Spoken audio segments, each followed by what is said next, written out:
चलिए, तो अब अपन देखते हैं अपनी नेक्स्ट या फिर अपनी एक और ट्रांजैक्शन को जिसको अपन को अपनी बुक्स में रिकॉर्ड करना है।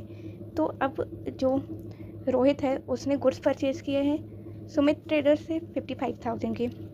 तो अभी देखिए उस यहाँ पे ये नहीं लिखा है कि उसने कैश दिया कि नहीं दिया, तो अपन एज्यूम करेंगे कि उसने क्रेडिट में ही गुड्स परचेज़ किए हैं। तो इसको अपन कैसे अपनी बुक्स में एंट्री करेंगे?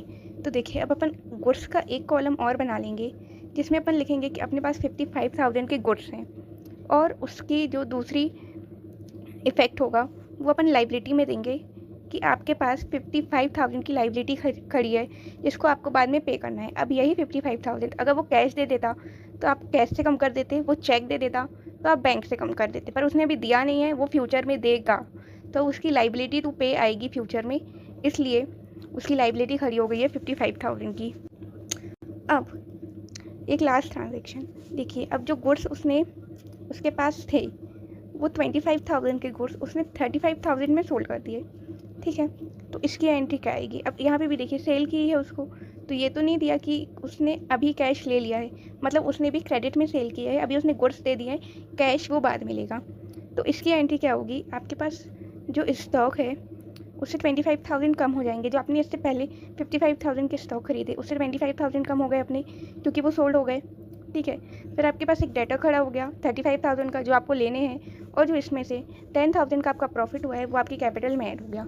तो देखिए, अब जैसे कि ये सब लाइन पढ़ के आपने जो इतनी ट्रांजेक्शन करी, अब आप 1 महीने या 1 साल बाद देखेंगे तो आप सिर्फ ये टेबल को देख के समझ जाएंगे कि आपने बिज़नेस अपना 5 लाख से शुरू किया था, आपके पास कैश थे, फिर आपने एक बैंक खोल लिया तो आपके पास कैश 20,000 ही बचा, फिर उसके बाद आपने एक फ़र्नीचर ख़रीद लिया जिसके लिए आपने कैश पेमेंट किया तो फर्नीचर आ गया, और अपने पास बैंक से 60,000 डिडक्ट हो गए तो अपने पास बैंक में 42 बचे। फिर उसके बाद अब आपने प्लांट और मशीनरी करा तो उसकी एंट्री आई, फिर आपने गुड्स खरीदा तो उसकी एंट्री आई, फिर आपने गुड्स सेल किया तो उसकी एंट्री आई। अब लास्ट में ये मान लीजिए पूरी साल भर की ट्रांजैक्शन है, तो लास्ट में आपको क्या पता चल जाएगा? आपके पास कैश 10,000 का है, आपके बैंक में 4,20,000 है, आपके पास एक डेटर है जिससे आपको पैसे लेने हैं वो 35,000 का है, आपके पास गुड्स 30,000 के है, आपके पास फर्नीचर 60,000 का है, आपके पास प्लांट एंड मशीनरी है 1,25,000 की। फिर आपकी लाइबिलिटी क्या है या आपके बिजनेस की लाइबिलिटी क्या है? आपको 1,70,000 लेने हैं, ठीक है, और आपके पास कैपिटल 5,10,000 की हो गई। तो 5,10,000 से क्या पता चला कि आपने 10,000 का प्रॉफिट कर लिया। आपने 5 लाख ईयर के शुरू में लगाए और आपको ईयर के एंड में आपके पास 5,10,000 है। तो 10,000 ऐसे अपन को पता चलता है कि अपनी कौन कौन सी ट्रांजेक्शन हुई है और लास्ट में अपने पास किस चीज़ का